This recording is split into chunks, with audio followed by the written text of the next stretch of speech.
Alrighty, and on to matchup number 2 featuring John Siebels and John Vandenhoek. The battle of the Johns.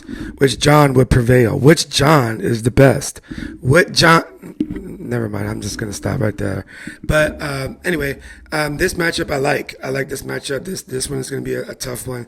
Obviously, Johnny is relying heavily on the running back room that he has, which is, like I keep on saying week in and week out, is top notch.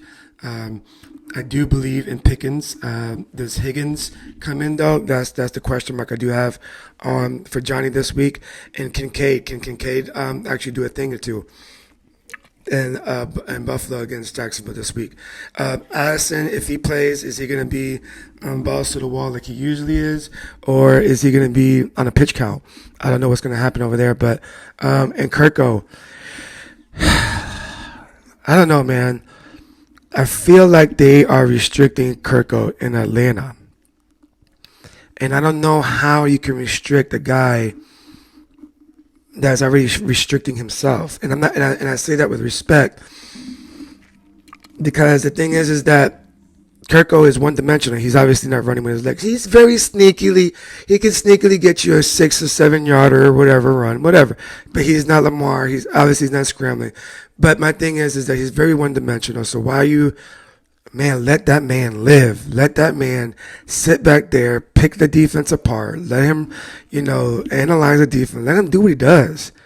And I feel like they're just restricting him. So until they let him do that, Atlanta's not going to be, it's not going to blossom. Their offense is not going to blossom, and they're not going to reach the potential that I think that they have. And I think that this week against Kansas City, the game script may force them to actually go ahead and open up the playbook and let him run freely, let him air it out. So Siebels, on the other hand, tough team, man. Tough team. Kyler Murray is playing lights out. I love what he's doing over there.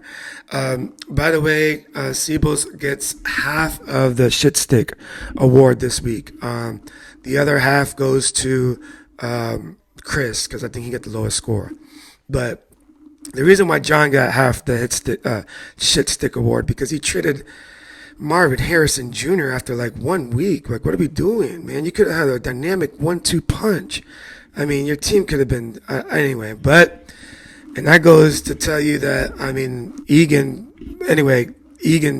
definitely is a team to watch out for. But Kenneth Walker, is he going to be ready to go? Game time decision against a decent Miami defense. McBride going against Detroit. I love that matchup. Xavier Worthy, all those.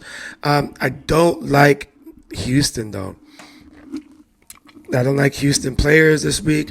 I don't like CJ Stroud as much this week, and I say that because I say that hesitantly because I have quite a bit of stock in CJ Stroud and Houston Texans in general.